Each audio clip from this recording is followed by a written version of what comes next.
Welcome to Fatima's cookery channel. இன்றைக்கி நம்ம ஒரு ஆரோக்கியமான சாப்பாடு பார்க்கலாம். இன்றைக்கி நம்ம பார்க்க போகிறது வந்து கேழ்வரகு புட்டு. இந்த கேழ்வரகு புட்டுக்கு வந்துட்டு நான் வந்து 1 கப் வந்துட்டு கேழ்வரகு மாவு வந்து எடுத்துருக்கிறேன். இது வந்து ராகி மாவுன்னு கூட சொல்லுவாங்க. இதை வந்துட்டு நான் எடுத்துருக்கிறேன். இதை எப்படி நம்ம இந்த புட்டாக ரெடி பண்ணலான்னு நம்ம பார்க்கலாம். இந்த கேழ்வரகு புட்டு பண்ணுறதுக்காக நான் வந்து ஃபஸ்ட்டு வந்து ஒரு பாத்திரம் வச்சுருக்கிறேன் அடுப்பில். அது சூடானதுக்கப்புறம் இந்த மாவை வந்து நம்ம கொட்டி நல்லா வறுத்தெடுக்கலாம். ஒரு 2லேருந்து 3 நிமிஷம் நல்லா வறுக்கணும், கைவிடாமல் வறுக்கணும். கைவிட்டோன்னா அங்கே அந்த அடியில் வந்து பிடிச்சிரும், மாவு வந்து அடியில் உள்ள தேஞ்சு போயிடும். அதனால் கைவிடாமல் வந்துட்டு வறுத்தெடுக்கணும். அதே நேரத்தில் நல்லா வாசனை வரும், அந்தளவுக்கு வறுக்கணும். மாவும் வந்துட்டு நல்லா வறுபடும் போது வந்து நல்லா நைஸ் ஆயிரும். அந்த அளவுக்கு வந்து நல்லா வறுத்தெடுத்துக்கிடலாம். நல்லா வறுக்கிறதுக்குனால வந்துட்டு புட்டு வந்து ரொம்ப டேஸ்டியாகவும் இருக்கும், அதே நேரத்தில் ரொம்ப வாசனையாகவும் இருக்கும், ஈஸியாக வந்துட்டு ஜீரணம் ஆகும். அதனால் வந்துட்டு நம்ம நல்லா வறுத்து எடுத்துக்கலாம். ஒரு 3 நிமிஷம் ஆகும். வந்து கைவிடாமல் நல்லா கிளறிட்டே இருக்கணும். அதே நேரத்தில் வந்துட்டு ரொம்ப லோ ஃப்ளேமில் வச்சு தான் இதை வந்து நம்ம வறுத்து எடுக்கணும். இப்போ வந்து ஓரளவுக்கு நல்லா வறுபட ஆரம்பிச்சிருச்சு. அந்த சைட்லலாம் நல்லா இதாக ஆரம்பிச்சிருச்சு. இப்போ வந்து ஒரு 3 நிமிஷம் ஆச்சு, நல்ல வாசனை வர ஆரம்பிச்சிருச்சு. இந்த டைமில் வந்து நம்ம எடுத்து பார்த்தோன்னாலே தெரியும் உங்களுக்கு அந்த மாவு வந்து நல்லா லைட்டாக இருக்கும். அப்படின்னா நல்லா மாவு வந்து நல்லா வறுபட்டுருச்சுன்னு அர்த்தம். இப்போ வந்து இந்த மாவு வந்து தனியாக எடுத்து வச்சுக்கலாம். இப்போ வந்து இந்த மாவு வந்து ஒரு பாத்திரத்தில் வந்து கொட்டி வச்சுருக்கிறேன். அது வந்து ஒரு 5 நிமிஷம் ஆறுனதுக்கப்புறம் தான் நம்ம வந்துட்டு புட்டு பண்ணுறதுக்கு பிசைஞ்சு எடுக்கலாம். இப்போ வந்து கொஞ்சம் ஆறட்டு. இப்போ வந்து மாவு வறுத்த அதே பாத்திரத்தில் வந்துட்டு நம்ம வந்து ஒரு 2 டீஸ்பூன் வந்துட்டு எள்ளு சேர்த்துக்கலாம். எள்ளு சேர்த்து நல்லா வறுத்து எடுத்துக்கிடலாம். எள்ளு வந்துட்டு சீக்கிரமே வறுபட்டுரும். அதனால் வந்துட்டு ரொம்ப பார்த்து வறுக்கணும். ஏன்னா இதில் கலர் வந்து சேஞ்ச் ஆகுறது அவ்வளோவா தெரியாது. அதனால் வந்துட்டு நல்லா வறுத்து எடுத்துக்கலாம், தீஞ்சு போயிடாத அளவுக்கு. நல்ல வாசனை வரும், அதே மாதிரி நல்லா வெடிக்கிற சவுண்டு கேட்கும். அந்த டைமில் வந்துட்டு நம்ம அடுப்பை ஆஃப் பண்ணிக்கிடலாம். இப்போ வந்து நல்லா வெடிக்க ஆரம்பிச்சிருச்சு. இந்த டைமில் அடுப்பை ஆஃப் பண்ணிவிட்டு இதை வந்து தனியாக ஒரு பிளேட்டில் வந்து எடுத்து வச்சுக்கலாம். இது வந்து மாவு வந்துட்டு ஓரளவுக்கு ஆறி இருக்குது. ஒரு 5 நிமிஷம் ஆற விட்டுருந்தேன். இப்போ ஓரளவுக்கு ஆறி இருக்குது. இந்த டைமில் வந்து ஒரு 1/4 டீஸ்பூன் அளவுக்கு வந்து உப்பு சேர்த்துக்கலாம். உப்பு சேர்த்து நல்லா மிக்ஸ் பண்ணி விட்டுடலாம். மிக்ஸ் பண்ணி விட்டுட்டு வந்து கொஞ்சம் கொஞ்சமாக தண்ணி தெளித்து வந்துட்டு பிசைஞ்சு எடுக்கணும். ஒரேடியாக தண்ணி ஊற்றிடக்கூடாது. இது வந்து தண்ணி ரொம்ப குடிக்காது. நல்லா கொஞ்சம் கொஞ்சமாக லைட்டாக தெளித்து வந்துட்டு பிசைஞ்சு எடுக்கணும். நல்லா தேய்ச்சி விடணும், இல்லைனா வந்து கட்டி கட்டியாக அங்கிட்டு இருக்கும். அதனால் நல்லா தேய்ச்சி விட்டு பிசையணும்.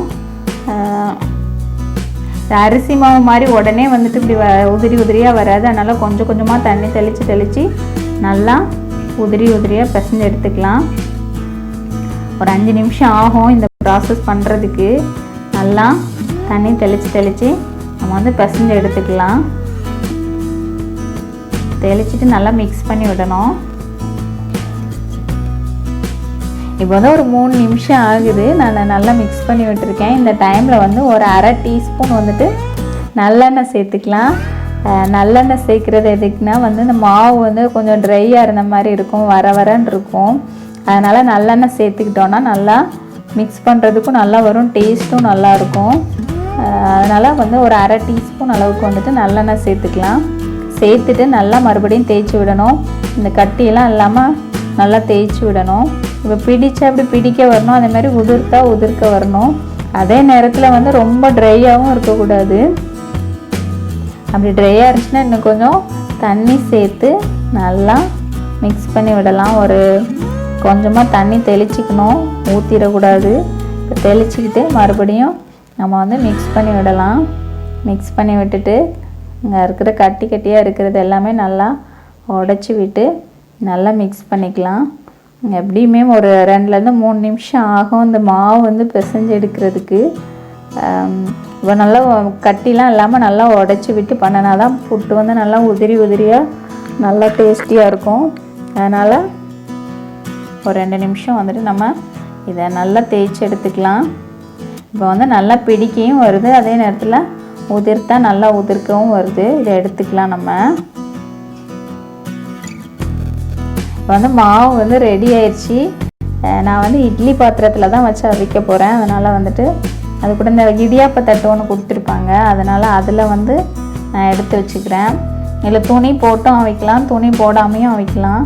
நான் வந்து துணி போடாமல் தான் அவிக்க போகிறேன். நீங்கள் வந்து துணி போட்டுனாலும் அவிச்சிக்கலாம், எப்படினாலும் நம்ம இஷ்டம் தான். நம்ம தான் இதை போட்டுக்கிட்டு வேக வச்சு எடுக்கலாம். அதான் அடுப்பில் வந்து இட்லி பாத்திரத்தில் வந்து தண்ணி வந்து நல்லா கொதிக்க ஆரம்பித்ததுக்கப்புறம் நம்ம வந்து இந்த பிளேட்டை வச்சுக்கலாம். அப்போ தான் வந்து நல்லா சீக்கிரமாக வேகும். இப்போ வந்து ஒரு மூடி போட்டு நம்ம வந்துட்டு ஒரு 7லேருந்து 8 நிமிஷம் வேக விடலாம். வெந்துச்சுன்னா நல்லா வாசனை வரும். புட்டு வந்து அந்த அடுப்பில் வந்து வெந்துட்டுருக்கு. இந்த டைமில் வந்து நம்ம வறுத்து வச்சுருக்கிற எள்ளு வந்துட்டு எடுத்து நல்லா கரகரப்பாக இடித்து எடுத்துக்கிடலாம். ரொம்ப பவுடர் மாதிரி ஆகக்கூடாது, 1-2 இருக்கணும். அந்தளவுக்கு நம்ம வந்து கரகரப்பாக இடித்து எடுத்துக்கிடுவோம். வந்து ஒரு நிமிஷம் ஆகும். இப்போ வந்து இடித்தது பார்த்திங்கன்னா இந்த மாதிரி கரகரப்பாக இருக்குது, ரொம்ப பவுடரெல்லாம் இல்லை. இதை வந்து தனியாக ஒரு பிளேட்டில் எடுத்து வச்சுக்கலாம். இப்போ வந்து நம்ம வெந்துருச்சான்னு பார்க்கலாம். ஒரு 8 நிமிஷம் ஆயிடுச்சு. இப்போ வந்துட்டு நம்ம இதை எப்படி வெந்துருச்சான்னு செக் பண்ணோம்னா, இப்போ எடுத்துகிட்டு நல்லா இப்படி உருட்டி பார்த்திங்கன்னா 2 விரலை வச்சு இப்படி உருட்டி பார்த்திங்கன்னா நல்லா உருண்டு வரும். இப்போ வந்துட்டு வெந்துருச்சுன்னு அர்த்தம். நம்ம வந்து அடுப்பை ஆஃப் பண்ணிவிட்டு நம்ம எடுத்துக்கலாம். அதே நேரம் நல்லா வாசனையும் வரும், அதை வச்சும் தெரிஞ்சுக்கலாம். வேக வச்ச புட்டை வந்துட்டு நான் எடுத்து ஒரு பாத்திரத்தில் வச்சு நல்லா மிக்ஸ் பண்ணி விட்டுருக்கேன். இதில் வந்து நம்ம ஏற்கனவே வந்து இடித்து வச்சுருந்த எள்ளு வந்து சேர்த்துக்கலாம். அப்புறம் வந்து ஒரு 1/2 கப் வந்துட்டு தேங்காய் துருவல் சேர்த்துக்கலாம். வந்து நல்லா ஃப்ரெஷ்ஷாக இருக்கிற தேங்காய் எடுத்துக்கோங்க, அப்போ தான் நல்லா டேஸ்டியாக இருக்கும். அப்புறம் வந்துட்டு நான் வந்து நாட்டு சர்க்கரை சேர்த்துருக்குறேன். ஒரு 4 டேபிள் ஸ்பூன் அளவுக்கு வந்து நாட்டு சர்க்கரை சேர்த்துருக்குறேன். நாட்டு சர்க்கரை சேர்க்கலாம், இல்லைனா வெல்லம் சேர்த்துக்கலாம், இல்லைனா வந்து கருப்பட்டி சேர்த்துக்கலாம். இந்த 3ல் ஏதாவது ஒன்று சேர்த்துக்கலாம். சுகர் சேர்க்குறத வந்துட்டு கொஞ்சம் அவாய்ட் பண்ணிக்கோங்க. இப்போ வந்து இதை சேர்த்து மிக்ஸ் பண்ணி விட்டுறலாம். இனிப்பு வந்து நமக்கு தகுந்த அளவுக்கு வந்து நம்ம சேர்த்துக்கலாம்.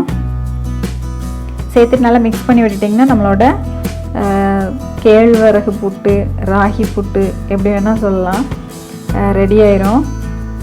இதில் வந்து ராகியில் வந்துட்டு அவ்வளோ நார்ச்சத்து வந்துட்டு நிறைய இருக்குது. அதே அளவுக்கு கால்சியமும் நிறையா இருக்குது. போன் வந்து நல்லா ஸ்ட்ரென்த் ஆகும்.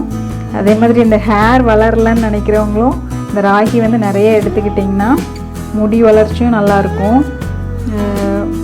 இதை வந்துட்டு நல்லா மிக்ஸ் பண்ணி விட்டுறலாம். இதை வந்து மார்னிங் பிரேக்ஃபாஸ்ட்டுக்கும் சாப்பிட்லாம், இல்லைனா ஈவினிங்கும் சாப்பிட்லாம். இதில் வந்துட்டு அவ்வளோ சத்து இருக்குது, அவ்வளோ டேஸ்டியாகவும் இருக்கும். இல்லை எள்ளு சேர்த்துருக்குறோம், நாட்டு சர்க்கரை சேர்த்துருக்குறோம். நீங்கள் விருப்பப்பட்டீங்கன்னா இல்லை நிலக்கடலை கூட வறுத்து சேர்த்துக்கலாம். ரொம்ப ஃபில்லிங்காக இருக்கும். இது ரொம்ப ஹெல்த்தியானது. எல்லாருமே செஞ்சு பாருங்கள். கமெண்ட்ஸை ஷேர் பண்ணுங்கள், லைக் பண்ணுங்கள். இது மாதிரி ஹெல்த்தியான ரெசிபிஸ் பார்க்குறதுக்கு ஃபாத்திமாஸ் குக்கரி சேனலை சப்ஸ்கிரைப் பண்ணுங்கள்.